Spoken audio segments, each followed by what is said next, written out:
থাকুক, এখানে বসেন। আমরা আগেই বলেছি মসজিদে প্রবেশ করব কোন পা দিয়ে? ডান পা দিয়ে। জুমার দিন এবং মসজিদের কাতারে বসার কিছু আদব আছে। প্রথমে ডানে তারপর বামে, তারপর ডানে তারপরে বামে, এভাবে আমরা কাতারকে ভরাট করব। জুমার দিনে মসজিদে সর্বপ্রথম আসা মুসল্লি বড় ভাগ্যবান। সর্বপ্রথম আসা মুসল্লি বড়ই ভাগ্যবান। আল্লাহু আকবার। যেন পুরা সপ্তাহের সম্পূর্ণ রহমতটা যেন প্রথম মুসল্লি নিয়ে যায়। সুবহানাল্লাহ। এটা এমন একটা জরুরি বিষয়, কিন্তু আজকে আমরা কিন্তু বিষয়গুলো বুঝি না। আমরা তো আল্লাহর নাফরমানি করতে করতে বা দুনিয়ার মোহাব্বত ভিতরে ঢুকাইতে ঢুকাইতে হালাত হয়ে গেছে এরকম। আল্লাহ তাআলা আমাদেরকে যে কত বড় নিয়ামতে, কত বড় রহমতে ভরপুর করে দিতে চান, আমরা আজকে আল্লাহর রহমতের মানও বুঝি না, শানও বুঝি না। রব্বুল আলামিন যে আমাকে কতটা দয়া করতে চান, রব্বুল আলামিন যে আমাকে কতটা মায়া করতে চান, কতটা দয়া আর কতটা মায়ার সাথে আমার মালিক যে আমাকে এই দুনিয়াতে, শুধু তা না, এই দুনিয়াতে না, এই দুনিয়া এবং আখেরাতে আমাকে যে রহমতে রহমতে ভরে দিতে চান, তার নমুনা হচ্ছে আমি বান্দা ইবাদত করি কম, কিন্তু আল্লাহ তাআলা কয় মান জাআ বিল হাসানাতি ফালাহু আশরু আমসালুহা। বান্দা মাত্র একটা নেক আমল করলো, আমি আল্লাহ তার আমল নামায় অন্তত 10টা নেক আমল লিখে দেই। সুবহানাল্লাহ। আর যখন রমজান মাস এসে যায়, আমি আল্লাহ বান্দার প্রতি এতটাই সন্তুষ্ট, এতটাই খুশি হয়ে যাই, এই রমজান মাসে আমি আমার বান্দাগুলোকে এত বড় বানায় দিতে চাই, এত দামি বানাইতে চাই, এত আমলওয়ালা বানায় দিতে চাই। বান্দা একটা মাত্র আমল করবে। কয়টা? একটা মাত্র আমল করবে। যদি একটা ফরজ আদায় করে, আল্লাহ তাআলা বান্দার আমল নামায় 70টা ফরজের সওয়াব লিখে দেয়। বান্দা যদি একটা নফল নামাজ পড়ে, তার আমল নামায় একটা ফরজ আমলের সওয়াব লিখে দেন। একটা নেক আমল করলে 70 গুণ, অন্তত কয় গুণ? 70 গুণ বাড়ায় দেন। এই মাসে তো আমরা আছি, এই মাসে আমরা আছি। আফসোস লাগে আজকে এই মাসের শান, এই মাসের মানও আমরা বুঝতে পারি না। না পেরে রমজান পাইলাম, কিন্তু রমজান যে এত মর্যাদার মাস আমরা বুঝারও চেষ্টা করি না। রমাদান পাইলাম, কিন্তু রমজানকে আল্লাহ যেই উদ্দেশ্যে দিলেন, বান্দাগুলোকে আবার প্রকৃত মুমিন হিসেবে রেডি করার জন্য দিছে রমজান। গাড়ি চালান যারা, তারা বুঝবেন, যারা মোটরসাইকেল কিংবা ইঞ্জিনের গাড়ি চালান বা সম্পর্কে ধারণা আছে। একটা গাড়ি দীর্ঘদিন চলতে চলতে চলতে চলতে ইঞ্জিনে একটু ঝামেলা হয়, তখন ইঞ্জিন ডাউন দেওয়া লাগে, সার্ভিসিং করে, আবার 1 বছর মোটামুটি গাড়িটা ভালো চলে। কথা ঠিক নেই? তো দুনিয়ার মানুষ শয়তানের ধোঁকায় পড়ে তার আমল নামার মধ্যে গুনাহ করতে করতে তার অন্তরের মধ্যে একটা কালো দাগ, প্রত্যেক গুনার দ্বারা একটা কালো দাগ পড়ে। এটা আমার কথা না, হাদিসের কথা। বান্দা যখন গুনাহ করে তার অন্তরে কি পড়ে? কালো দাগ পড়ে। ওই কালো দাগের কারণে তার ইমানের যেই নূর, এই নূরটা আলো শূন্য হয়ে যায়, যেই কারণে তার ইমান তাকে ফজরের নামাজে আনতে পারে না, এই কারণে তার ইমান তাকে এশার নামাজে আনতে পারে না, এই কারণে তার ইমান তাকে গুনাহ থেকে বাঁচাইতে পারে না, এই কারণে তার ইমান আল্লাহর হুকুমগুলো অমান্য হওয়াটা চেয়ে অনেক বড় অন্যায়, এই ভয়টা তার অন্তরে আর থাকে না। আল্লাহ তাআলা জানেন এই যে গুনাহ ভরতে ভরতে যেই বান্দার অন্তরটা কলুষিত হয়ে গেছে, এই বান্দার অন্তরের এই চিমনিটা যদি এখনই পরিষ্কার করা না যায়, ওই বান্দা না জানি অল্পতেই ঈমান হারা হয়ে যায়। এজন্যই তো আমার মালিক প্রতি বছর আমাদের ঈমানকে যেন একটু রিফ্রেশ করার জন্যে, ঈমানটাকে আবার রিনিউ করার জন্যে, ঠিক গাড়ির ডাউনের মতো, ইঞ্জিন ডাউনের মতো রমজান মাসকেও আমার আল্লাহ তাআলা এমন একটা মাসে পরিণত করে দিলেন, এই মাসের মধ্যে বান্দা যেন 11 মাস ধরে যে অন্যায়গুলো করেছে, 11 মাস ধরে যে বদঅভ্যাসগুলো করেছে, 11 মাস ধরে যে আল্লাহর নাফরমানির অভ্যাসগুলো করে নিয়েছে, এই একটা মাসে যেন আবার আল্লাহ তাআলার কথা মতো আল্লাহ তাআলার ভয়টাকে অন্তরে ঢুকাইয়া, রমজানকে পায়া পিছনের দিনের গুনাহগুলোকে মাফ চায়া আবার যেন তার ঈমানটাকে তাজা করে নিতে পারে। বলো তো রমজানের শিক্ষা, বলো তো রমজানের শিক্ষা। কিন্তু আজকে আমরা কি করি? রমজান নিয়ে আমার প্ল্যান থাকে শপিংটা কিভাবে করা যাবে, রমজান নিয়ে আমার প্ল্যান থাকে ইফতারটা কত জম্পেশ করা যায়, ঠিক না? রমজান নিয়ে আমার প্ল্যান থাকে আয় রোজগারটা কি করে এই রমজানে বাড়ায় নেওয়া যায়।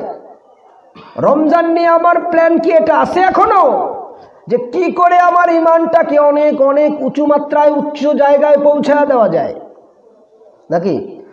রমজানে আমি কি করে আমার তাকওয়াটাকে আমার আল্লাহর কথা মতো, আল্লাহর পছন্দিদা জায়গা মতো পৌঁছায় দিতে পারি, এই প্ল্যান কি আমাদের আছে?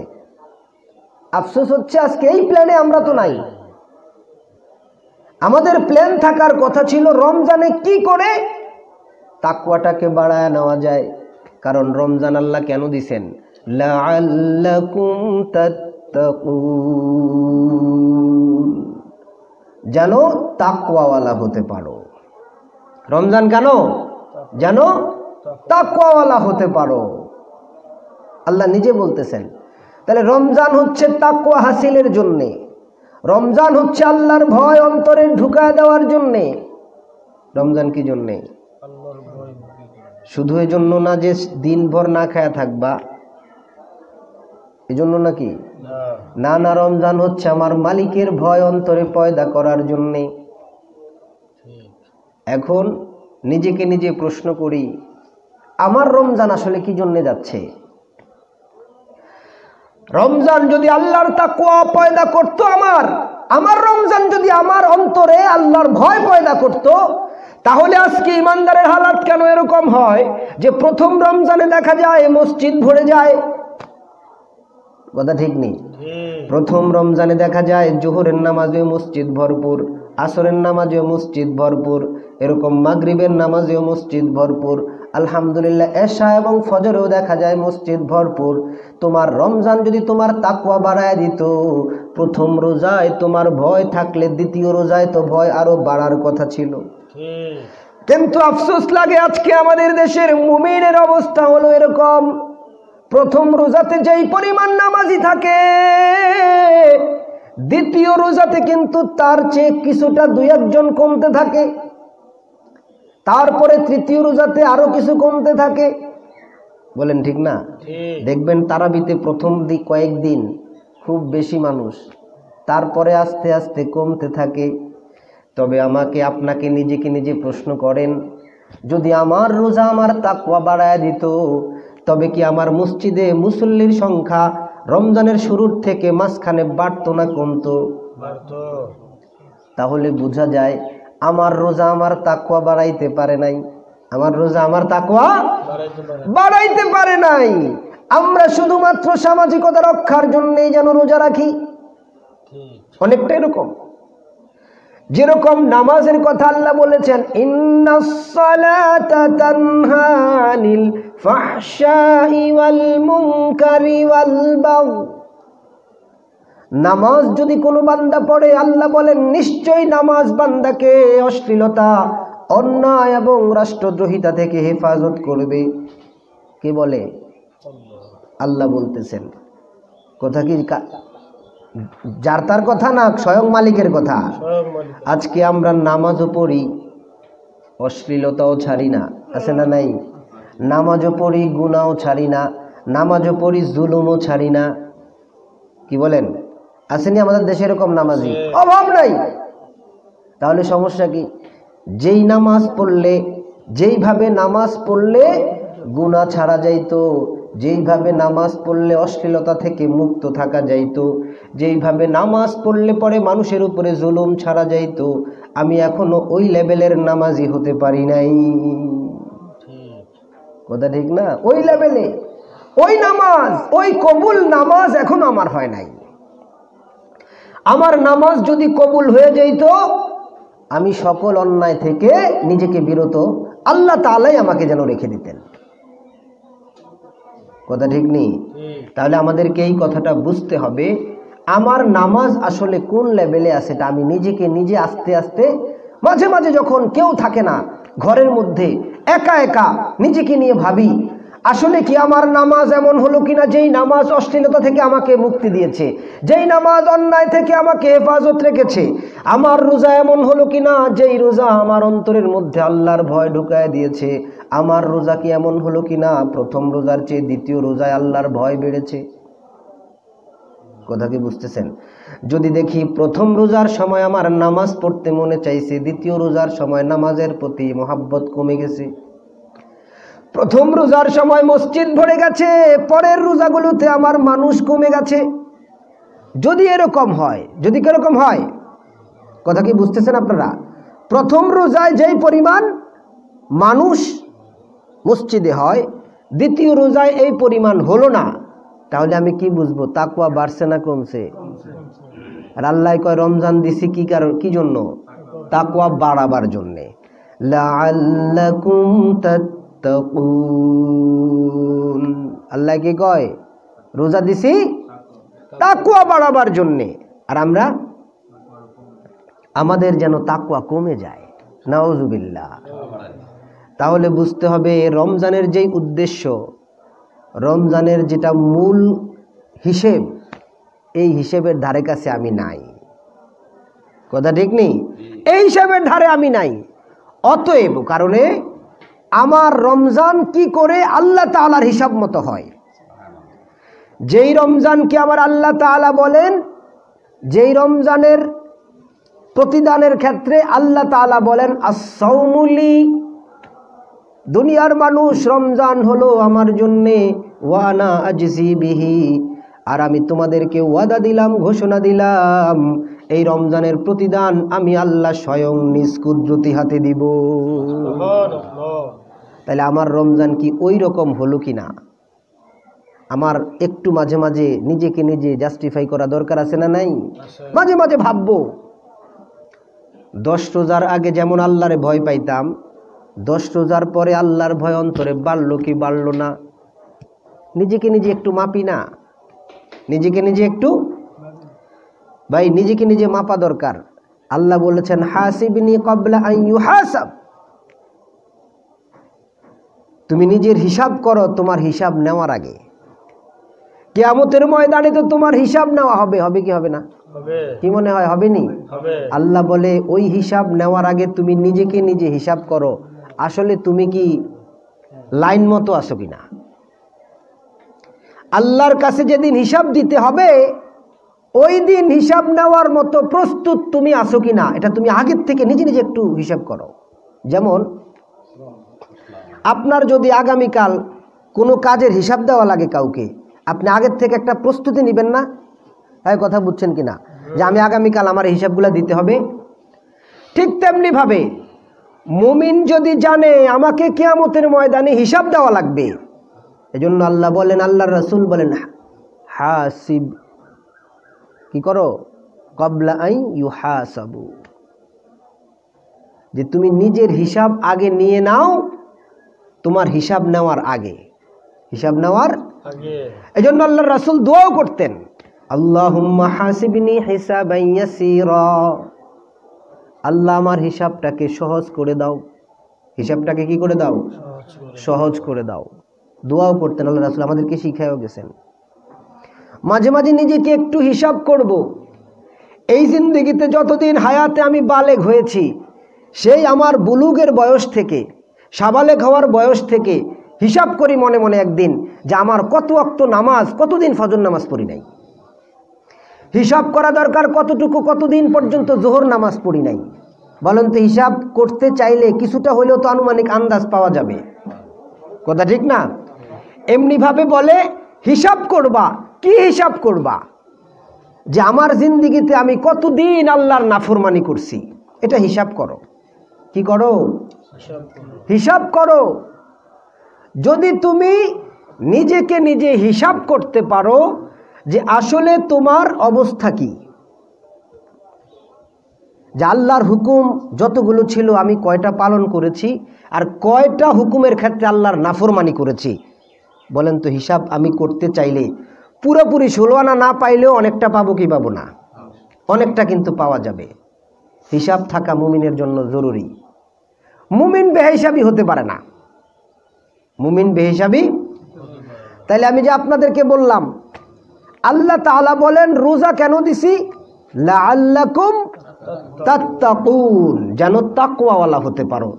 তাকওয়া মানে আল্লাহর ভয়। তাকওয়া মানে কি? আল্লাহর ভয়। তাহলে আমি আমাকে একটু প্রশ্ন করি, প্রথম রমজান থেকে নিয়ে আজকে তো 10টা রমজানের কাছাকাছি, প্রথম রমজান থেকে নিয়ে এতগুলো রোজা আমি রাখলাম, প্রথম রমজানের আগ পর্যন্ত আল্লাহকে যেই পরিমাণ ভয় পাইতাম, এই 10ম রোজাতে, এই দশকে, প্রথম দশকের শেষ দিকে এসে আমি নিজেকে একটু যাচাই করি, প্রশ্ন করি, নিজেকে নিজে একটু আস্তে আস্তে একটু করে হিসাব করি, আসলে আগের চেয়ে আমার ভিতরে আল্লাহর ভয় বেড়েছে কিনা, আগের থেকে আমার অন্তরে আল্লাহর প্রতি মোহাব্বত বাড়ল কিনা, আগের থেকে আমার অন্তরে কোরআনের প্রতি মোহাব্বত বাড়ল কিনা। যদি দেখি আগের থেকে আল্লাহর ভয় বাড়ছে, তাহলে বুঝলাম যে আমার রোজাগুলো রোজার মতো হয়েছে, আমার রোজাগুলো। কিন্তু আফসোস লাগে, আমাদের দেশে দেখা যায় রমজানের প্রথম দিকে মসজিদে মুসল্লি বেশি, কথা ঠিক নেই? রমজানের প্রথম দিকে মসজিদে, কিন্তু রমজানের মাঝখানে আসলে মুসল্লি কমে যায়। ফজরে তখন আগের মতো থাকে না, অর্ধেক থাকে, ঠিক কি না? প্রথম দিনের ফজর দেখা যায় মসজিদ ভরে গেছে, কিন্তু এরপরে কয়েকদিন গেলে মসজিদে আর মুসল্লি নাই। তাহলে কি ভাববো আমরা, যে আগে যেই পরিমাণ আল্লাহরে ভয় পাইতাম, রোজার পরে কি ভয় বাড়লো না কমলো? ভাই কথা বুঝতেছেন? অথচ আল্লাহ বলেন আমি রোজা দিছি লাআল্লাকুম তাত্তাকুন, যেন তোমরা আমাকে ভয় করো, যেন তোমরা তোমাদের অন্তরে তাকওয়া হাসিল করতে পারো। তাইলে আফসোস হচ্ছে, রমজান যেরকম হওয়ার কথা, আমার অন্তরে রমজানের যে আজমত থাকার কথা, আমি সেই আজমত নিয়ে রোজা রাখি নাই, সেই আজমত নিয়ে রোজা রাখি নাই। বা এজন্য আমাদেরকে এই কথাগুলো খুব দিলের কান দিয়া বুঝার চেষ্টা করব আমরা, যে আল্লাহ তাআলা আমাদেরকে এই রমজান কেন দিলেন। ভাই একটা কথা মনে রাখবেন, আমি আগেই বলেছি, ঈমানের এবং ইসলামের একটা কঠিন একক একটা সূত্র আছে। ঈমান এবং ইসলামের মধ্যে পার্থক্য আছে কিনা এটা নিয়ে মতভেদ পর্যন্ত আছে। স্বাভাবিক কথা, যেটা ঈমান ভিতরের জিনিস। ঈমান কিসের জিনিস? দৃঢ় বিশ্বাস।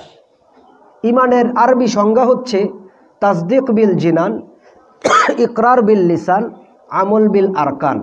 3টা জিনিসের নাম ঈমান। তো যাই হোক, সেই লম্বা কথার দিকে যাচ্ছি না। ঈমান তো ভিতরের জিনিস। কিসের জিনিস? দৃঢ় বিশ্বাস। বিশ্বাস তো মুখের জিনিস না, এটা কিসের জিনিস? এটা অন্তরের জিনিস। এটা কিসের জিনিস? এটা অন্তরের জিনিস। তো এই ঈমান নামক তাবু, আমি আগেই বলেছি, ইসলাম নামক এই তাবুর মোট তাকে সহযোগী 4টা খুঁটি আছে। বুনিয়াল ইসলাম আলা খামসিন, ইসলামের ভিত্তি হচ্ছে 5টা। কয়টা? 5টা। একটা তাবু বানাইতে খুঁটি লাগে 5টা। তাবু বানাইতে খুঁটি লাগে কয়টা? সাধারণত একটা ঘর বানাইতে কমপক্ষে 4টা খুঁটি লাগে, কিন্তু একটা তাবু বানাইতে 5টা খুঁটি লাগে। কয়টা খুঁটি লাগে? একটা দেয় মাঝখানে, আর তার চারপাশে 4টা। চারপাশে 4টা। এই মোট 5টা খুঁটি দিয়ে একটা তাবু হয়। কয়টা খুঁটি দিয়া? এর মধ্যে প্রধান হলো মাঝখানেরটা। ঠিক ইসলাম নামক তাবুর প্রধান খুঁটি হচ্ছে ঈমান। ইসলাম নামক তাবুর প্রধান খুঁটি কি? ঈমান। ওই ঈমানকে ঠিক রাখার জন্য ওই চারটা খুঁটিও মজবুত থাকা লাগে। কথা ঠিক না? ওই ঈমান নামক ঈমানকে সহযোগিতা করবে ইসলাম নামক তাবুর বাকি যেই খুঁটিগুলো, এই খুঁটিগুলোর নাম হচ্ছে নামাজ, যাকাত, রোজা, হজ। এই চারটা খুঁটি, এই চারটা এই মোট 5 খুঁটি দিয়া হয় ইসলাম। এই মোট 5টা খুঁটি দিয়া কি হয়? এই জন্য আল্লাহ রাসূল বলেন বুনিয়াল ইসলামু আলা খামসিন, ইসলামের ভিত্তি হচ্ছে 5টা। তাহলে বলেন এই খুঁটির কোনো একটা খুঁটি যদি দুর্বল হয়ে যায়, এই মসজিদের ওই এক কোণার খুঁটি যদি ভেঙে পড়ে যায়, বলেন তো এখানে যারা আছেন সবাই পেরেশান হয়ে যাবে না তাড়াতাড়ি খুঁটিটা লাগান, কোন সময় বেজার লেগে যাব? কথা ঠিক কিনা? ওনারা সবাই পেরেশান থাকবে। সবাই যদি মৌলিক 4টা খুঁটির একটা খুঁটি যদি কি হয়ে যায়, ভেঙে যায় বা দুর্বল হয়ে যায়, সবার পেরেশানি থাকবে কি করে এটাকে তাড়াতাড়ি ঠিক করে ফেলা যায়। ঠিক ইসলামের অনেকগুলো আমল আছে, ইসলামের অনেক বিধিনিষেধ আছে, কিন্তু তন্মধ্যে সবচেয়ে জরুরি বিধিনিষেধ, সবচেয়ে জরুরি কাজ হচ্ছে 4টা। কয়টা? 4টা। এক নাম্বার হচ্ছে ইকামুস সালাত, নামাজ কায়েম করা। 1 নাম্বার কাজ কি? 2 নাম্বার হচ্ছে ইতাউজ যাকাত, যাকাত আদায় করা, যাকাত আদায়। তারপরে হচ্ছে সাওম রমাদান, রমজান মাসে রোজা রাখা। তারপরে হজ্জুল বাইত করা। আমরা এগুলো জানি। তো এখন কথা হচ্ছে কোনো মুমিনের যদি ঈমান আছে কিন্তু তার নামাজের আমলটা বড় দুর্বল, সে মাঝে মাঝে নামাজ পড়ে, আসেনি এরকম ঈমানদার? অনেকে আছে সারা বছরে নামাজ পড়ে না, পারলে ফাঁকে ফুঁকি ঈদের নামাজ পড়ে। আমাদের দেশে এরকম বাৎসরিক মুসল্লি আছে না নাই? কিছু লোক আছে সাপ্তাহিক মুসল্লি, সারা সপ্তাহে খবর নাই, শুধু জুমার নামাজটা পড়ে, আসেনি এরকম? এরকমও আছে। আবার কিছু লোক আছে দৈনিকই নামাজ পড়ে, তবে দৈনিক 5 ওয়াক্ত পড়ে না। সুযোগ পাইলে মাগরিবের নামাজটা পড়ে, না হয় 2-1 রাকাত 2-1 ওয়াক্ত পড়ে, কিন্তু কমপ্লিটলি 5 ওয়াক্ত নামাজ পড়ে না। বলেন তো আছে না নাই? ঠিক রোজার ক্ষেত্রে এসেও কিছু আছে এরকম, ওই যে পুরা মাস যে রোজা রাখবে, কিছু মুসল্লি আছে পুরা মাস রোজা রাখে, কিছু রোজাদার এরকমও আছে, আছে না নাই? আলহামদুলিল্লাহ। আর কিছু রোজাদার এরকম আছে মাঝে মাঝে ভালো লাগলে রোজা রাখে। কথা বলেন ঠিক নেই? মাঝে মাঝে ভালো লাগলে। আর কিছু আছে পুরা মাসই রোজা রাখে না, পুরে বাপ রে বাপ, না খায় এতক্ষণ থাকতে পারি না ভাই। কি বলেন, আসেনি আমাদের দেশে মুসলমান ঈমানওয়ালা, কিন্তু ঈমানওয়ালা হওয়া সত্ত্বেও তার ওই সিয়ামের যেই খুঁটি, এই খুঁটির অবস্থা বড়ই দুর্বল। কারো তো খুঁটি নাই, দুর্বল তো পরে কেউ নাই, সে রোজাই রাখে না। আর কারোটা এরকম দুর্বল, সে অর্ধেক রোজা রাখে, অর্ধেক রাখে না। বলেন আসেনি?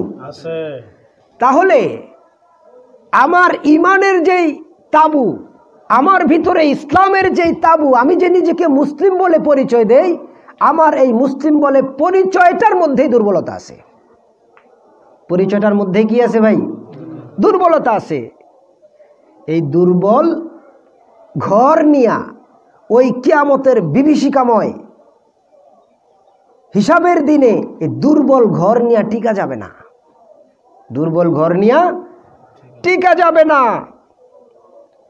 রব্বুল আলামিন কাকে কোন উসিলায় মাফ করবেন সেটা তো ভাই ভিন্ন মাসালা, সেটা কি ব্যাপার, সেটা তো ভিন্ন কথা। কিন্তু আমার আপনার কি প্রস্তুতি আছে কিয়ামতের ময়দানে যখন আমার মালিক আমাকে জিজ্ঞাসা করবেন, তোমাকে যে জিম্মাদারি নিয়ে দুনিয়াতে পাঠাইছিলাম, তুমি কি মনে করছো তোমাকে শুধু খাবার দাবার খাওয়ার জন্য দুনিয়াতে পাঠাইছি নাকি? কি এরকম আজকে আমাদের চলন বলনে কি মনে হয়? কি করে আমার একটু ভালো মন্দ খাওয়ার মতো ব্যবস্থা করা যায় জীবিকা অর্জনের জন্য, কি করে আমার দুনিয়াবী জিন্দেগিটা সুন্দর করা যায়, কেমন করে নিজের পরিবার সহ নিজে একটু ভালো মন্দ খেয়ে থাকতে পারি, কেমন করে নিজের আবাসস্থলটা একটু উঁচু মাত্রায় আমি ভালো করে ভালো একটা বাড়ি ঘর বানায় নিতে পারি, কেমন করে দুনিয়ার জিন্দেগিটাকে আমি একটু সুন্দর বানায় নিতে পারি। এটাই যেন হচ্ছে আজকে আমাদের মানুষের আলটিমেট চিন্তা ফিকির। এরকম না আজকে আমাদের চিন্তা ফিকির? কিন্তু আল্লাহ তাআলা কিন্তু আমাকে বাড়ি ঘর বানাবার জন্য পাঠায় নাই। রব্বুল আলামিন কিন্তু আমাকে এই দুনিয়াতে, পশু পাখিও তো খাওয়া দাওয়া করবে, এক সময় মরে যাবে, আমিও কিন্তু খাওয়া দাওয়া করবো, এক সময় মরে যাব। পশুদের মতো আমাকে বানায় নাই, বানাইছে নাকি? আল্লাহ বলেন ওয়ামা খালাকুতুল জিন্না ওয়াল ইনসা ইল্লা লিয়াবুদুন। দুনিয়ার মানুষ আমি আল্লাহ ঘোষণা দিলাম, জিন ইনসানকে আমি কেবলমাত্র দুনিয়াতে খাওয়া দাওয়ার জন্য পাঠাই নাই, তোমাকে কেবল সংসার সামলাবার জন্য পাঠাই নাই, তোমাকে কেবল দুনিয়াতে নেতৃত্ব দেওয়ার জন্য পাঠাই নাই। দুনিয়াতে যদিও নাকি কেউ ডাক্তার, কেউ ইঞ্জিনিয়ার, কেউ অফিসার, কেউ লয়ার, কেউ ব্যারিস্টার, আমার আল্লাহ তাআলা যেন বুঝাইতে চায়, দুনিয়ার মানুষ তুমি যেই পরিচয়ে থাকো না কেন, আমি আল্লাহ তোমাকে এই কাজের জন্য বানাই নাই। এগুলো তোমার অপশনাল কাজ। তুমি দুনিয়া সামলাইবা, তুমি সংসার সামলাইবা, তুমি রাষ্ট্র সামলাবা, তুমি সমাজ সামলাবা, এগুলো তোমার অপশনাল কাজ। কিন্তু আমি আল্লাহ তোমাকে তোমার অরিজিনাল প্রধান কাজ যেটা দিয়েছিলাম, সেটা হচ্ছে আমি জিন এবং ইনসানকে কেবলমাত্র আমি আল্লাহর ইবাদতের জন্যই তো বানাইছি। কি জন্য বানাইছি? ইবাদতের জন্য। পরিচয় আমার ভিন্ন ভিন্ন, কেউ বাঙালি, কেউ ইন্ডিয়ান, কেউ আমেরিকান, কেউ ইউরোপিয়ান, পরিচয় আমার ভিন্ন। পরিচয় আমার কেউ নারী, কেউ পুরুষ, পরিচয় আমার কেউ অমুক খান, কেউ কাজী, কেউ চৌধুরী, এক এক পরিচয় ভিন্ন ভিন্ন। আমার কর্মক্ষেত্রে পরিচয় আলাদা, কেউ ডাক্তার, কেউ অফিসার, কেউ শিক্ষক, ভিন্ন ভিন্ন। কথা ঠিক নেই? ভিন্ন ভিন্ন পরিচয় আমার। কিন্তু আল্লাহ বলে দুনিয়াতে তোমার যত পরিচয় থাকুক, তোমার গোত্রের পরিচয় ভিন্ন হতে পারে, তোমার লিঙ্গের পরিচয় ভিন্ন হতে পারে, তোমার রাষ্ট্রীয় পরিচয় ভিন্ন হতে পারে, তোমার সামাজিক পরিচয় ভিন্ন হতে পারে, তোমার কর্মক্ষেত্রের পরিচয় ভিন্ন হতে পারে, তোমার দুনিয়াতে বহু রকমের পরিচয় ভাগাভাগি থাকতে পারে, কিন্তু আমি আল্লাহ তামাম দুনিয়ার মানুষগুলোকে একটা পরিচয়েই বানাইছি, একটা কাজের জন্যই বানাইছি। ওই কাজ হলো দুনিয়ার মানুষ আমি তোমারে কেবলমাত্র আমি আল্লাহর ইবাদতের জন্যই তো সৃষ্টি করেছি। এজন্যই তুমি বাংলাদেশে জন্ম নাও, কিংবা ইন্ডিয়ায়, কিংবা পাকিস্তানে, কিংবা সৌদি আরবে, কিংবা আফ্রিকায়, কিংবা আমেরিকায়, দুনিয়ার যেই প্রান্তেই তোমার সৃষ্টি, তোমার জন্ম হোক না কেন, তুমি দুনিয়াতে দুনিয়ার নিজাম মতো যেখানেই যেভাবে থাকো না কেন, কিন্তু আমাকে মনে রাখা লাগবে, তোমাকে মনে রাখা লাগবে যে তোমাকে আমার ইবাদত কেমন করে হয়, সেটা বাংলাদেশের মানুষ হলেও আমার ইবাদত করা লাগবে, আমেরিকার হলেও আমার ইবাদত করা লাগবে, আরবের হলেও আমার ইবাদত করা লাগবে, রাশিয়ার হলেও আমার ইবাদত করা লাগবে। কথা ঠিক নেই? আমি তো দেখবো সেটা কোন দেশের তুমি সেটা দেখবো না, কোন কালারের তুমি সেটা দেখবো না, কোন বংশের তুমি সেটা দেখবো না, কোন সমাজের তুমি সেটা দেখবো না, কোন বয়সে তুমি সেটা দেখবো না। আমি শুধু কি দেখবো? তুমি ইবাদত করছো কিনা। আল্লাহ তাআলা কি দেখবেন? আমার হুকুম মানতেছো কিনা। তোমাকে যেই কর্মক্ষেত্রেই আমি রাখি না কেন, ওই কর্মক্ষেত্রতেই তুমি তোমার ইবাদতকে চালায় নিতে হবে। এবার আমাদের মানুষের স্বাভাবিক একটা অবস্থা কীরকম, আমরা কাজের ফাঁকে ফাঁকে ইবাদত করি। কথা ঠিক নেই?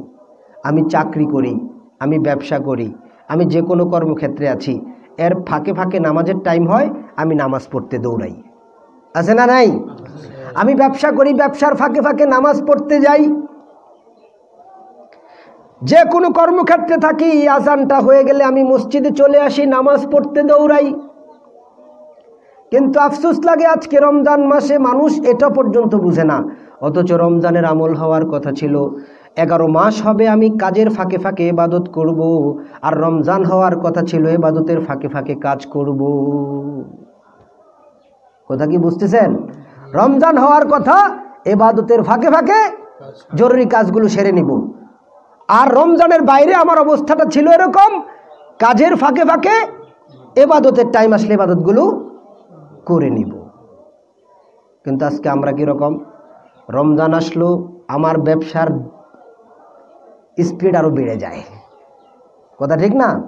রমজান আসলে আগে যতটুকু টাইম দিতাম দোকানে, এখন টাইম আরও বেড়ে যায়। অথচ আল্লাহ তাআলা রমজান আমাকে দিয়েছেন যেন আল্লাহর প্রতি বান্দার যেই সখ্যতা, যেই মাইয়ত, যেই উলফত, যেই মুহাব্বত তৈরি হওয়ার জন্য যা যা দরকার বান্দা তো সেই কাজে ব্যস্ত থাকবে। আল্লাহ যেন বলেই দিচ্ছেন রমজানে বান্দার কাজ হবে কি। আল্লাহ রমজানের পরিচয় দিচ্ছেন, শাহরু রমাদানাল্লাযী উনজিলা ফীহিল কুরআন। আল্লাহ বলছেন দুনিয়ার মানুষ, মাসটার নাম আমি আল্লাহ রেখে দিয়েছি রমাদান।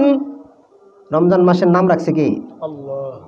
দুনিয়াতে মানুষ সৃষ্টি হয় নাই, মানুষ সৃষ্টি হওয়ার 1000 বছর আগে কোরআন লেখা হয়েছে লৌহে মাহফুজে। ওই লৌহে মাহফুজে আল্লাহ যখন দুনিয়াতে মানুষই সৃষ্টি হয় নাই তখনই লিখছেন শাহরু রমাদান। তাইলে এই মাসের নাম রাখলো কি মানুষে না আল্লাহই রাখছে? কথা কি বুঝতেছেন? মানুষের তো সৃষ্টি হয় নাই, মানুষ রাখবে কোত্থেকে? ওই মাসের পরিচয় আল্লাহ দিচ্ছেন, আল্লাযী উনজিলা ফীহিল কুরআন। এই রমজান রমজানের মতো দামি হওয়ার কারণ হচ্ছে এই রমজান মাসে আমি নাজিল করেছি আমার কোরআন। এই কোরআনের কারণে রমজান দামি। কিসের কারণে দামি? আল্লাহ যেন বুঝায় দিলেন এই কোরআনের কারণে রমজান দামি।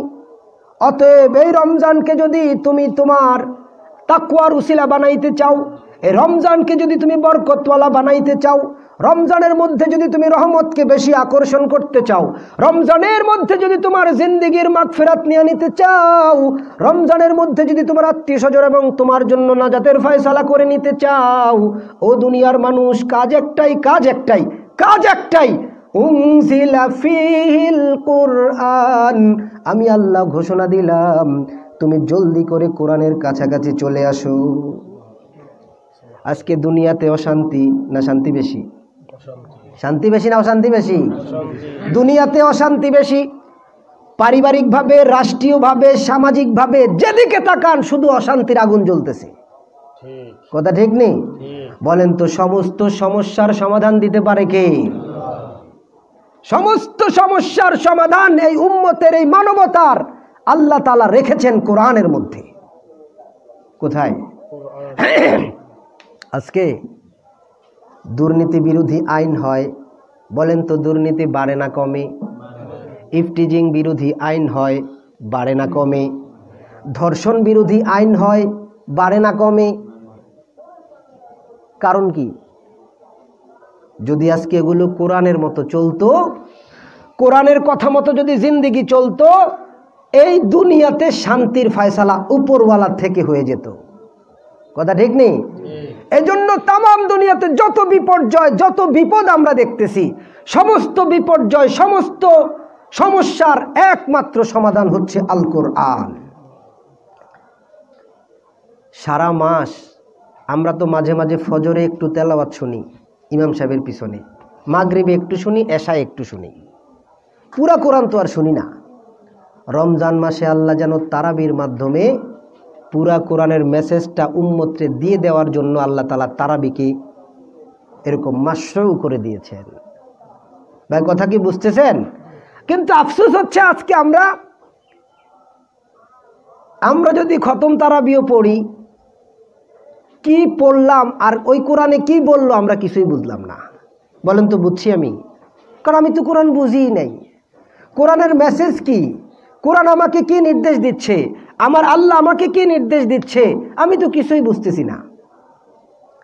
যেই কারণে উম্মতের যেই পরিবর্তন হওয়ার কথা নামাজের দ্বারা, যেই পরিবর্তন হওয়ার কথা কোরআনের আয়াত কানে শোনার দ্বারা, ওই পরিমাণ পরিবর্তন আজকে হচ্ছে না। আল্লাহ তো নিজেই বলতেছেন কোরআন হচ্ছে হুদাল লিল মুত্তাকিন, কোরআন হচ্ছে মুত্তাকিনদের জন্য হেদায়েতের আলোকবর্তিকা। কিন্তু আজকে আমি কোরআন শুনি, হেদায়েত নসিবে আসে না। আমি কোরআনের তেলাওয়াত শুনি, হেদায়েত নসিবে আসে না। কারণ কি? কারণ হচ্ছে আমি মৌলিক অর্থে কোরআনকে যেভাবে নিলে, কোরআনকে যেভাবে গ্রহণ করলে, কোরআনকে যেভাবে শুনলে, কোরআনকে যেভাবে বুঝলে আমার অন্তরে আল্লাহ হেদায়েত ঢেলে দিতেন, আমি তো আজকে কোরআনকে সেভাবে নিচ্ছি না। ভাই কথা কি বুঝতেছেন? অ্যান্টিবায়োটিক ওষুধ আছে, ওষুধের মধ্যে কোনো দুর্বলতা নাই, কিন্তু ওষুধকে আপনি ঠিকমতো প্রয়োগ করতে পারেন না। বলেন তো ওষুধ কাজে দিবে? হ্যাঁ, ওষুধ কাজে দিবে না। ঠিক তেমনিভাবে কোরআনের মধ্যে হেদায়াত দেওয়ার মতো উপকরণ আছে না নাই? ভাই কথা বুঝেন, উপকরণ আছে না নাই? আছে, কিন্তু আমরা হেদায়াত পাচ্ছি না। তার কারণ কি? কোরআনের থেকে উপকার হাসিল যেভাবে পড়লে, যেভাবে শুনলে, যেভাবে বুঝলে হওয়ার কথা, আমি সেভাবে পড়তেও পারি না, সেভাবে বুঝতেও পারি না। রমজান হয়ে যাক আমার একটা ওয়াদা, আমার একটা ওয়াদা, যারা আমরা কোরআন শিখি নাই কোরআন শিখব, ওয়াদা করতে পারি আমরা? এই ওয়াদা মুম দিয়ে আসবে না, কারণ আমরা ওই পরিমাণ মুমিন, কোন লেভেলের মুসলমান এটা আমাদের জানা আছে। ভাই কথা ঠিক না? যদি বলা হয় দুনিয়াবি কোন একটা কাজ হাসিল করার জন্য, সেটার ক্ষেত্রে আমরা সবাই এক বাক্যে হ্যাঁ। আর যদি এখন আপনাদের কাছ থেকে ওয়াদা নেই, বলেন কোরআন শিখবেন, সবাই বলবেন হ্যাঁ শিখবো, মসজিদ থেকে বের হওয়ার পরে বলবেন দূর হুজুররা কত কিছুই কয়। কথা ঠিক না? আমাদের মনের মধ্যে কোরআনের আজমত তো এই পরিমাণ। আল্লাহ তাআলা আমাদেরকে হেদায়েত দান করুন, আল্লাহ তাআলা আমাদেরকে হেদায়েত দান করুন। ভাই আফসোস করবো আমরা একদিন, যেদিন হয়তো আফসোস করলে আমাদের কোনো কাজে লাগবে না। এত বড় দামি দৌলত পাইলাম, যেই কোরআন নাজিল হয় যেই দেশে, ওই দেশের দাম বেড়ে যায়। কোরআন যেই শহরে নাজিল হয় সেই মক্কা মদিনার দাম তামাম দুনিয়ার সমস্ত শহরের চেয়ে বেশি। কোরআন যেই ফেরেশতার মাধ্যমে নাজিল হয়, ওই ফেরেশতা সাইয়্যিদুল মালাইকা, তামাম দুনিয়ার সমস্ত ফেরেশতাদের সর্দার। যেই মাসে কোরআন নাজিল হয় ওই মাস তো তামাম মাসের সর্দার রমজান। কথা ঠিক নেই? শুধু তা না, যেই রজনীতে কোরআন নাজিল হয় ওই রজনীর কথা আমার আল্লাহ তাআলা বলেন, লাইলাতুল কদরি খায়রুম মিন আলফি শাহর। ওই রাতটা 1000 মাসের চেয়ে দামি। কারণ কি? আগে কয় ইন্না আনজালনাহু ফি লাইলাতিল কদর, এই রাত্রিতে আমি কোরআনকে নাজিল করছি। কোরআন নাজিলের কারণে যদি লাইলাতুল কদর এত দামি হয়, কোরআন নাজিলের কারণে যদি রমজান মাস এত দামি হয়, কোরআন নাজিলের কারণে মক্কা মদিনা দামি হয়, কোরআন নাজিলের কারণে আরব দেশ দামি হয়, যেই পয়গম্বরের উপরে কোরআন নাজিল হলো ওই পয়গম্বরকে বলে সাইয়্যিদুল মুরসালিন, সমস্ত পয়গম্বরদের সর্দার। সব দাম কিসের কারণে? কোরআনের কারণে। কথা কি বুঝতেছেন?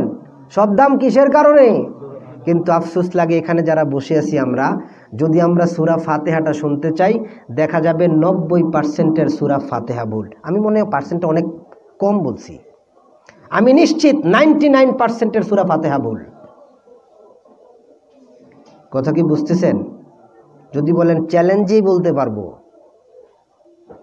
99% না, শুধু 99.99% হইতে পারে। আমাদের আজকে কোরআনকে অবজ্ঞা করার, কোরআনকে অবমূল্যায়নের এমন চূড়ান্ত সীমায় আমরা আছি। তার কারণটা জানেন? তার কারণ হচ্ছে আল্লাহ তাআলা মুমিনদেরকে বানাইছেন জান্নাতের জন্য না জাহান্নামের জন্য? কথা বলেন, জান্নাতের জন্য না জাহান্নামের জন্য? বড় মুহাব্বত করে আমার মালিক আমাদেরকে বানাইছেন শুধু জান্নাতের জন্য। কিন্তু আমাদের একজন স্পেশাল শত্রু আছে না নাই? ইন্নাশ শাইতানা লিল ইনসানি আদুউম মুবিন। আল্লাহ দুনিয়াতেই আমাদেরকে জানায় দিচ্ছেন তোমাদের প্রকাশ্য শত্রুর নাম হচ্ছে শয়তান। ওই তোমাদের প্রকাশ্য শত্রুটা ভালো করে জানে। এই উম্মত যদি কোরআনের কাছাকাছি চলে যায়, এই উম্মত যদি কোরআন শিখতে থাকে, এই উম্মত যদি কোরআন পড়তে থাকে, এই উম্মত যদি কোরআন বুঝতে থাকে, আমি শয়তানের সমস্ত ধোঁকাগুলো কিন্তু ব্যর্থ হয়ে যাবে। এজন্য শয়তানের সবচেয়ে চূড়ান্ত কাজ হচ্ছে উম্মতকে কি করে কোরআন থেকে দূরে সরায় রাখা যায়। বলে তুমি নামাজ পড়ো, নামাজ পড়তে পড়তে কপালে দাগ ফালায় দাও, কিন্তু কোরআন শিখো না। ওয়াজ করে কে? এটা এই ওয়াজ করবে শয়তান। ভাই কথা বুঝতেছেন? বলবে তুমি বহু দিনের চর্চা করো, দিনই ওয়াজ শোনো, অনেক ধার্মিকতার যত ইবাদত আছে এগুলো করো, কিন্তু না কোরআন শিখো না।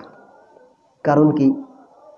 বান্দা যদি কোরআন শিখে ফেলে শয়তানের ধোকায় পড়বে না, শয়তানের ধোকায় শয়তান ফেলতে পারবে না। এটা আমার কথা না, আল্লাহ তাআলা তার রাসূলকে দিয়ে বলাচ্ছেন। ফাকিহুন ওয়াহিদুন আশাদ্দু আলা শাইতানি মিন আলফি আবিদ।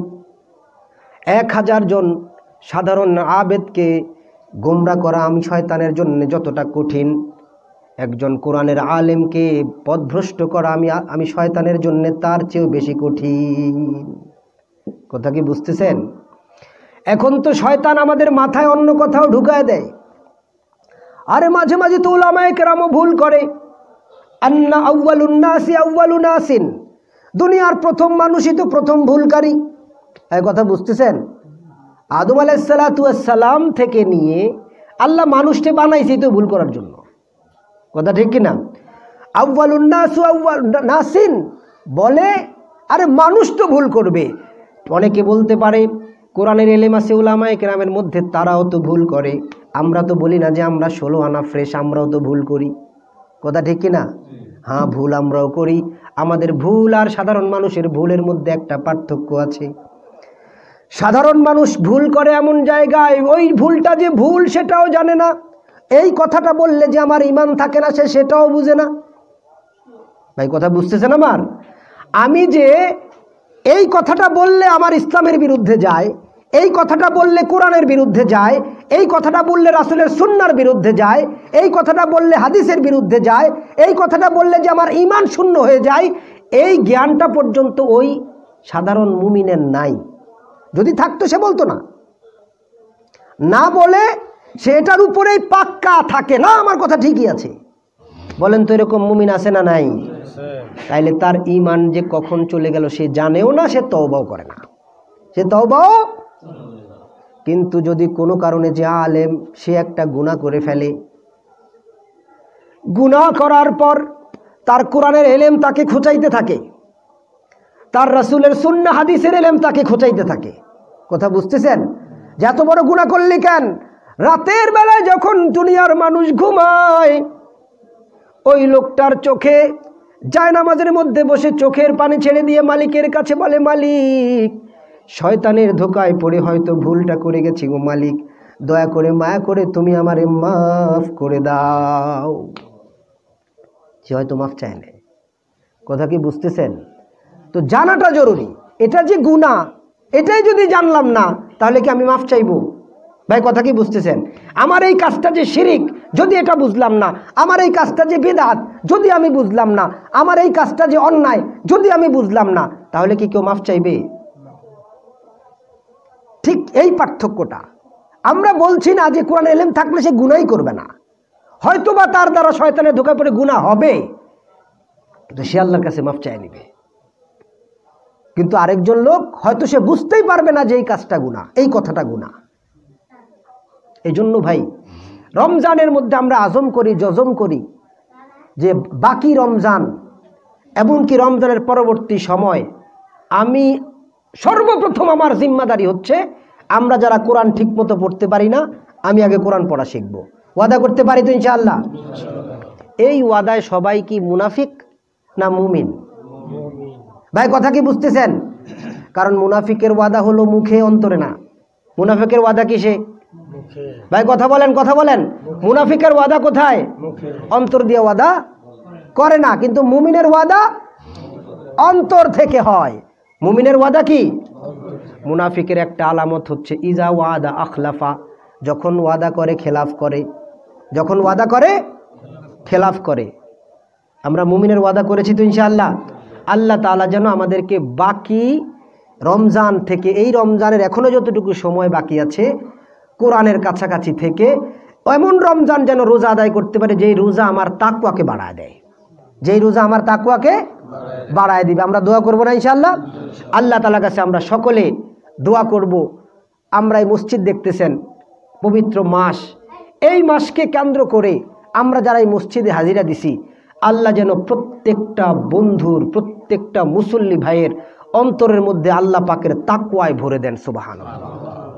কারণ আল্লাহ তাআলা যদি তাকওয়া না দেন কার উপরে যদি রহমতের নজর না তাকান তাহলে কিন্তু আমি তাকওয়া হাসিল করতে পারবো না।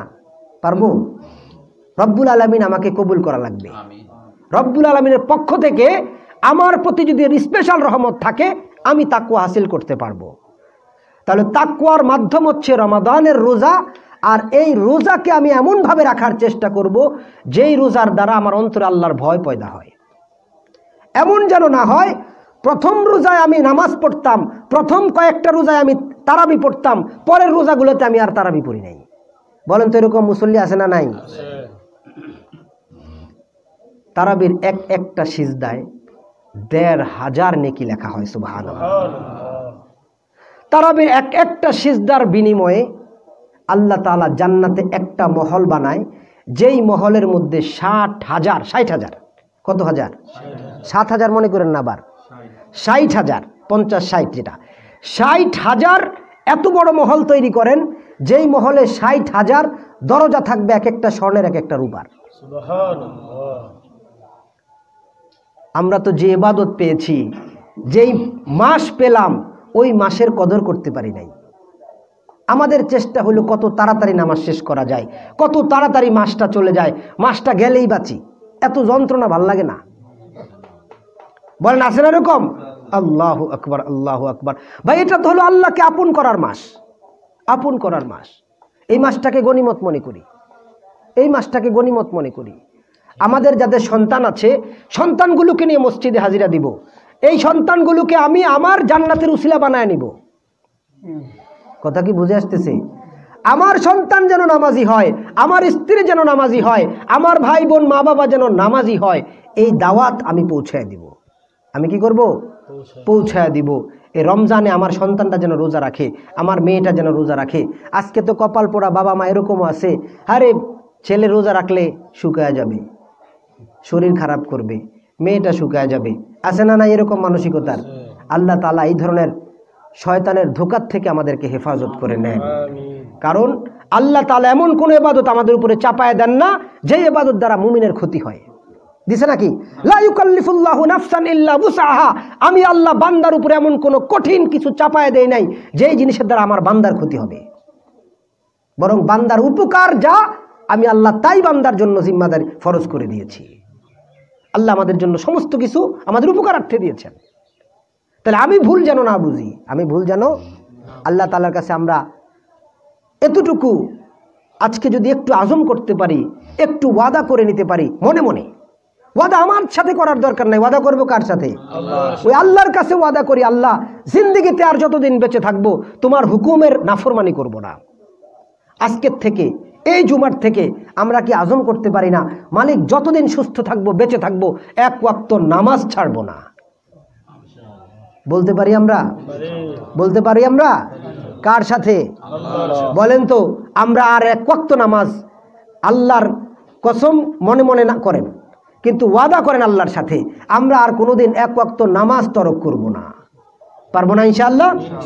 আমার বুঝে আসে যে আমরা যদি নিজের থেকে একটু শক্ত হই যে আমি আর একদিন একটা রোজা ভাঙবো না, তাহলেই সম্ভব। এটা কঠিন কিছু বিষয় না, কঠিন কোনো বিষয় না। একদিন দুই দিন কষ্ট হবে, পরে আস্তে আস্তে এটা সহজ হয়ে যাবে। পারবো না ইনশাআল্লাহ? ভাই আল্লাহর কসম, মাত্র তো সকাল থেকে সন্ধ্যা পর্যন্ত না খায়া না পান করে থাকতে হয়। যদি আমার একটা রোজার কারণে আল্লাহ তাআলা যদি জাহান্নামে দিয়ে দেন, শত শত বৎসর, হাজার হাজার বৎসর পর্যন্ত আমার পিপাসায় যখন আমার উষ্ঠাগত হয়ে যাবে, জিহ্বা বের হয়ে যাবে, শত শত বৎসর পর্যন্ত পানি চাইবো, এক ঢোক এক ফোঁটা পানিও তো আমাকে দিবে না, তখন কি উপায় হবে? আমি অল্প একটু কষ্ট সহ্য করতে পারি না? ভাই কথা কি বুঝতেছেন? আমার প্রচন্ড ক্ষুধা লাগবে যখন আমাকে হাজার হাজার বৎসর পর্যন্ত একটা রোজার কারণে যদি আমার জাহান্নাম আইসা যায়, একটা নামাজের কারণে যদি আমার এই দুর্গতি হয়েই যায়। হাদিসের মধ্যে তো আসছে একটা ফরজ তরক করার কারণেই লক্ষ কোটি বৎসর পর্যন্ত জাহান্নামে জ্বলা লাগতে পারে। যদি আমি সেই জাহান্নামীটা হয়ে যাই একটা ইবাদতের নাফরমানি করার কারণে, বলেন তো? এখন তো আমি জানি আমার সেহরি খাই, সেহরির পরে আমার ইফতারের সময় বিভিন্ন রকমের শরবত খাবারের ব্যবস্থা আছে, ঘরের মধ্যে ফ্যান আছে, এসি আছে, আমি আরামসে বসে আছি। তারপরেও আমার যন্ত্রণা, আমার কষ্ট, কথা ঠিক নেই? কিন্তু যদি আমার মনে করেন সেই সময়ের কথা যখন আমার 1 বিঘত মাথার উপরে থাকবে আমার সূর্য, কথা কি বুঝতেছেন? আমি যখন ঘামের নদীতে সাঁতার কাটবো, আমি যখন ক্ষুধার তৃষ্ণায় পাগল হয়ে যাব, আমি যখন এমন ক্ষুধা থাকবে যে ক্ষুধা অবস্থা যখন আমাকে জাক্কুম ফল দিবে, কাঁটাদার ফল, এমন ভয়ঙ্কর কাঁটা, কই কাঁটাদার ফল কে খাবে? কয় বাবা ক্ষুধা যখন এত ভয়ঙ্কর হবে দেখবে কাঁটাওয়ালা ফল, ওই কাঁটাওয়ালা ফল নিয়েই তারা কি করবে? লাআকিলুনা মিন জাক্কুম, সঙ্গে সঙ্গে ওই ফলটা মুখে নিয়ে চাবাইতে থাকবে। চাবাইলে অবস্থাটা হবে কি? ওই ফলটা ভিতরে যখন যাবে সঙ্গে সঙ্গে তার ভিতরের নাড়ি ভুড়ি সবগুলাকে কাঁটার মধ্যে এমনভাবে আটকাবে, এটা ভিতরে ঘুরে সমস্ত নাড়ি ভুড়িকে কেটে পেছনের রাস্তা দিয়ে বের করে নিয়ে আসবে। ওইটা পর্যন্ত সে খাবে, দেখবে এত যন্ত্রণা, তারপরেও খাবে, কারণ ক্ষুধার যন্ত্রণা সহ্য হয় না। ক্ষুধার যন্ত্রণা আর পিপাসা, এত পিপাসা লাগবে, সে জানে মারাত্মক গরম পানি আমাকে দিছে, পিপাসার জন্য পানি চাইবে, গরম পানি দিছে, তবুও বলবে ভাই তবু 1 ফোঁটা পানি অন্তত খাওয়া লাগবে। খাবে, খাওয়ার সঙ্গে সঙ্গে এত গরম ভিতরের নাড়ি ভুড়ি সব গলায়া পেছনের রাস্তা দিয়ে বের করে দিবে। তারপরেও সে আবার খাবে, আবার এই যন্ত্রণা হবে, আবার খাবে, আবার যন্ত্রণা হবে। বলা হবে কেন এত খাও? বলে ক্ষুধার যন্ত্রণা, পিপাসার যন্ত্রণা তো আর সইতে পারতেছি না, এখনই অল্প একটু যন্ত্রণা আমরা সহ্য করতে পারি না। আল্লাহ না করুক যদি ওই যন্ত্রণা আমাকে পড়তে হয়। আল্লাহ তাআলা যেন আমাদেরকে ওই যন্ত্রণা থেকে হেফাজত করেন। দুনিয়ার এই সামান্য একটু পরীক্ষা, রমজানের এই যন্ত্রণা আমরা করতে পারবো না ইনশাআল্লাহ। এই যন্ত্রণা করলেই তো আমার আল্লাহ তাআলা নিজ হাতে আমাদেরকে প্রতিদান দিবেন। কোন হাতে? বলেন কোন হাতে প্রতিদান দিবেন? আল্লাহ বলেন আস-সাওমু লি ওয়া আনা আজজি বিহি, রোজা হচ্ছে আমি আল্লাহর, আর আমি আল্লাহ এই রোজার প্রতিদান স্বয়ং নিজ হাতে তোমাদেরকে দিব। কে দিবে? দুনিয়ার মানুষ, তুমি কত জায়গায় গিয়া বাহারি মেহমান হয়েছো, বড় মেহমান, চিফ গেস্ট হয়েছো। চিফ গেস্ট হওয়ার কারণে তোমাকে কত বাহারি আয়োজন করে খাবার দাবার দেওয়া হয়েছে। তুমি হয়তো কোথাও, তুমি যখন বর ছিলা, বর যাত্রীতে তুমিই বর, তাহলে তুমি প্রধান গেস্ট। কত আদর যত্ন করে তোমাকে জামাই আদর করে খাওয়াইলো, তোমার প্লেটে খাবার দিয়েছে, তুলে তুলে নিজে মুখে নিয়ে খাইছো। তোমার গ্লাসের মধ্যে শরবত পানি ঢেলে দিয়েছে, তুমি গ্লাসটা হাতে নিয়ে তারপরে মুখে ঢেলে ঢেলে খাইছো। আল্লাহ তাআলা কিয়ামতের ময়দানে এমন কিছু বান্দা আছে যারা রোজাদার, এমন কিছু বান্দা আছে যারা আল্লাহর বড় প্রিয়, তাদেরকে বলবে দুনিয়ার মানুষ, দুনিয়াতে কত বড় জায়গায় গেস্ট হইছো, দুনিয়াতে কত জায়গায় মেহমানদারি দেখছো, কত বড় বড় জায়গায় তুমি মেহমান হয়ে গেছো। আজকে আমি আল্লাহর কাছে তুমি বড় মেহমান, আজকে এমন একটা মেহমানদারি তোমাকে দেখাবো রে বান্দা, দুনিয়াতে এমন মেহমানদারি কোনোদিন দেখো নাই। দুনিয়াতে তুমি যত বড় জায়গায় মেহমান হইছো, তোমার পানির গ্লাস কিন্তু তারা ঢেলে দিলেও গ্লাসটা নিজে হাতে নিয়ে তারপরে মুখে ঢালা লাগছে। কথা ঠিক নেই? আজকে জান্নাতে আমি তোমারে এমন একটা পানি খাওয়াবো, যেই পানির খাওয়াবো এমন পানি, যেই পানির 1 ফোঁটা খাওয়ার পর জিন্দেগিতে আর কোনোদিন পিপাসার্ত হবে না। পিপাসার্ত ওই পানিটা কে খাওয়াবে? আল্লাহ বলেন ওই পানিটা জান্নাতের কোনো হুরগেলমান খাওয়াবে না, ওই পানিটা তোমার জান্নাতি কোনো রমণীরা খাওয়াবে না। আমি আল্লাহ স্বয়ং নিজ কুদরতিভাবে তোরে রহমতের কোলে বসাইয়া আমি আল্লাহ স্বয়ং তোমারে নিজ হাতে পানি খাওয়াইয়া দিব। ওয়াসাকাহুম রাব্বুহুম শারাবান তাহুরা, আল্লাহ কয় আমি আল্লাহ নিজে পবিত্র পানি আমার বন্ধুরে খাওয়াইয়া দিব। এই সাকার ফাইল স্বয়ং আল্লাহ। তাহলে ভাই আল্লাহর এই পেয়ারা বান্দা হইতে আমরা চাই না ইনশাআল্লাহ? এই রমজানকে যেন আমি আর অপবিত্র না করি, রোজা ভেঙে পারত পক্ষে আমি রোজা রাখবো তো ইনশাআল্লাহ। তারাবির নামাজ আমরা আদায় করব তো, নাকি প্রথম কয়েকদিন করব পরে বাদ দিয়ে দিব? নমুনা হবে এরকম, প্রথম যদি আমি পড়ি পরে আরো আগে আসবো মসজিদে, পারবো না ইনশাআল্লাহ। আল্লাহ তাআলা যেন আমাদেরকে এমন নামাজি, এমন রোজাদার, এমন তারাবি পড়নেওয়ালা, এমন রোজার পবিত্রতা হাসিল করনেওয়ালা হিসেবে কবুল করেন, সকলে বলি আমিন। আপনাদের সকলকে দাওয়াত দেই, আমাদের এই মসজিদে আমরা তারাবি পড়াই 8:30টায়। কয়টায়? 8:30টায় আমরা প্রথম জুমায়, অর্থাৎ প্রথম তারাবি আমরা পড়েছিলাম 9টায়। আমরা সূরা তারাবি পড়ি আপাতত, আমাদের মসজিদটা যেহেতু একটু ভিতরে, তো আমরা 8:30টায় নামাজ পড়ি। আপনারা যারা যারা পারেন ইনশাল্লাহ চলে আসবেন। আর নতুন মসজিদ আপনারা সকলে দেখতেছেন, এই রমাদান হিসেবে রমজানের মধ্যে ফজিলত, দানের ফজিলত বেশি, সমস্ত ইবাদতের ফজিলত বেশি। কথা বলেন ঠিক না? অন্য সময় দানের যেই ফজিলত, রমজানে কি বেশি না কম? কমপক্ষে কত গুণ? আপনারাই তো জানেন। কমপক্ষে কত গুণ? কমপক্ষে 70 গুণ। 100 টাকা দান করলে আল্লাহর রাসূলের ভাষায় অন্তত 7000 টাকা দানের সওয়াব আসে। কথা ঠিক না? তো এজন্য আমরা এই রমজান মাসে একটু বেশি বেশি দান করব। সেটা শুধু মসজিদে না। এখন মনে করেন করোনার সময় অনেক মানুষ আছে না নাই অসহায়? বাংলাদেশে বিভিন্ন প্রান্তে গরিব মানুষ, অসহায় মানুষ আছে। আমরা তাদেরকে দেখে দেখে, মনে রাখবেন একটা কথা, আমরা আজকে কি করি? যারা এসে আমাদের দ্বারে দ্বারে চায় আমরা শুধু তাদেরকে দেই, অথচ আল্লাহর রাসূল সাল্লাল্লাহু আলাইহি সাল্লাম বলেছেন তোমরা খুঁজে খুঁজে ওই বান্দাগুলোকে দাও যারা তোমাদের ঘরে ঘরে এসে চায় না, তোমাদেরকে কাছে এসে চায় না। তোমাকে বুঝে নিতে হবে, বুঝে নিতে হবে। ওই বান্দাগুলোর কাছে খাবার পৌঁছে দাও। কারণ এই রমজান শাহরুস সাবর, সবরের মাস, শাহরুল মুওয়াসাত, সহমর্মিতার মাস। আমার সহমর্মিতা, আমার পাশে কে না খেয়ে আছে, আমার পাশে কে অসুবিধায় আছে, এটাকে আমি দেখব, এটা আমার জিম্মাদারি। ইসলাম আমাকে এটা শিখায়। চেষ্টা করবো না ইনশাআল্লাহ? এবারে রমজানে ইসলামী ফাউন্ডেশন থেকে আমাদের দেশে যে ফিতরা আমরা দেই, ফিতরা, আমাদের ফিতরার যে স্পিচটা হয়, আমাদের ফিতরার যে আলোচনাটা হয়, এই আলোচনাটার পদ্ধতিটাই ভুল। ভাই আপনারা কি কথাটা বুঝতেছেন আমার? আমি 5 মিনিট হলেও নিচ্ছি একটা গুরুত্বপূর্ণ কথার কারণে। ফিতরার বলার পদ্ধতি, ফিতরা প্রকাশের পদ্ধতিটা আমাদের দেশে ভুল। আমাদের দেশে সবচেয়ে জঘন্য প্রথা হচ্ছে, আমরা যদি জিজ্ঞেস করি ভাই এবারের ফিতরা কত, আশ্চর্যজনকভাবে আমরা বলে দেই 60 টাকা, 70 টাকা। আরে ভাই, এই কথা আপনাকে কোন ইসলাম শিখাইলো? ভাই কথা কি বুঝতেছেন? যদি বলা হয় ফিতরা কত, এটা তো সংখ্যা দিয়ে একবারে বলা যাবে না। আল্লাহ রাসূল সাল্লাল্লাহু আলাইহি ওয়াসাল্লাম যেই সমস্ত জিনিস দ্বারা ফিতরা দিতেন, তা আমি যদি ইসলামী ফাউন্ডেশনেরটাই বলি সেটার মধ্যে একটু এডিটিং করা প্রয়োজন। যাই হোক, যদি ইসলামী ফাউন্ডেশনেরটাই বলি, তবে ফিতরার পরিমাণ হচ্ছে কত জানেন আপনারা? এই যে বললাম সবচেয়ে বড় ধোঁকা। আপনি সর্বনিম্নটা কেন আগে বলবেন? ফিতরাটা কি শুধুমাত্র গরিবরা দিবে? আরে ফিতরা তো যাকাত ফিতরা দিবে তো ধনীরা, তাহলে ধনীদেরটা আগে বলবো, কারটা বলবো আগে? এবারে কথা বুঝছেন আমার? এই যাকাত ফিতরা দেয় কি গরিবরা না ধনীরা? তাহলে ধনীদেরটা আগে বলবো, আমরা গরিবেরটা আগে বলি কেন? এই সর্বনিম্ন 70 টাকা বলে কি করি, ওই পরের কথাটাকে আমরা দুর্বল করে ফেলি, ওইটার উপরে কোনো আমল হয় না। ভাই কথা বুঝতেছেন? সর্বনিম্ন না, আগে বলেন সর্বোচ্চ।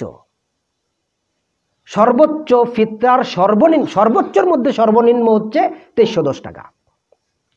ভাই কথা কি বুঝতেছেন? যদি আমরা পনির দিয়ে কি দেই, ফিতরা আদায় করি, খেজুর দিয়ে যদি আমি ফিতরা আদায় করি, খেজুরের মধ্যে আপনারা জানেন অনেক রকমের খেজুর আছে। 200 টাকা দামের খেজুর আছে, 400 টাকা দামের খেজুর আছে, 800 টাকা দামের খেজুর আছে, 1200 টাকা দামের খেজুর আছে, 4500 টাকা দামের খেজুর আছে, আছে না? তাহলে যার যার স্টেজ অনুযায়ী, যার যার ক্লাস অনুযায়ী ওরা ওই 3.5 কেজি পরিমাণ দামের খেজুর দিবে, খেজুর পরিমাণ খেজুর দিবে কিংবা খেজুরের দাম দিবে। ভাই কথা কি বুঝতেছেন? এরকম জব, কিশমিশ, পনির যেগুলো আছে এগুলো দ্বারা দিবে। একেবারে খেটে খাওয়া, একেবারে নিম্নবিত্ত, আমি নিম্নবিত্ত বলতে কাদেরকে বোঝাচ্ছি? ঈদের দিনের আগে তাদের কাছে কিছু টাকা থাকে, তারা ধনীও না একেবারে গরিবও না। এই ধরনের মানুষগুলো যখন ফিতরা দেয়, তখন সর্বনিম্ন পর্যায়ের যেটা গম দিয়ে দেওয়া হয়, তখন সেটা 70 টাকা। তখন সেটা কত? নাকি ঢালাওভাবে সবাই 70 টাকা করে দিবেন? ভাই আমার কথা কি বুঝতেছেন বিষয়টা? আপনি যদি একটা খেজুর, আপনি যদি সাধারণত সবসময় খেজুর খেয়ে থাকেন, এতটুকু অ্যাবিলিটি যদি আপনার থাকে, আপনি কি পারেন না খেজুর দিয়ে ফিতরা আদায় করতে? ভাই কথা কি বুঝতেছেন না বুঝেন নাই? আপনার হয়তো জাকাত দেন না, জাকাতে হয়তো আপনার ফরজ না, জাকাতের মাসালা ইনশাআল্লাহ পরবর্তীতে আলোচনা হবে। তাহলে আপনি কি পারেন না অন্তত ফিতরাটাকে একটু বাড়ায় দিতে? ভাই কথা বুঝতেছেন? জুলুম করা হচ্ছে না, ইসলাম জুলুম করতে চায় না। তবে যেই ব্যক্তি সামর্থ্যবান, সে কেন 70 টাকার ফিতরা আদায় করবে? সে কেন 70 টাকার ফিতরা আদায় করবে? ভাই আমার কথা কি বুঝতেছেন আপনারা? একজন লোক হায়ার ক্লাসের, সে কি একেবারে সাধারণ মানের কোনো কাপড় পরবে? হ্যাঁ, সে একেবারে সাধারণ মানের খাবারটা নর্মালি খাবে না। তাহলে যার যার ক্লাস অনুযায়ী সে ফিতরা দিবে। মূল কথাটা ভাই মাথায় থাকবে। ফিতরা কি হিসাবে হবে? কোনো সংখ্যা হিসাবে না, যার যার স্টেজ, যার যার আর্থিক অবস্থান, যার যার স্ট্যাটাস অনুযায়ী সে কি দিবে? ফিতরা দিবে। এই কথাটা মাথায় থাকবে তো ইনশাল্লাহ। ওই সর্বনিম্ন কথাটা মাথার থেকে ঝেড়ে দেন।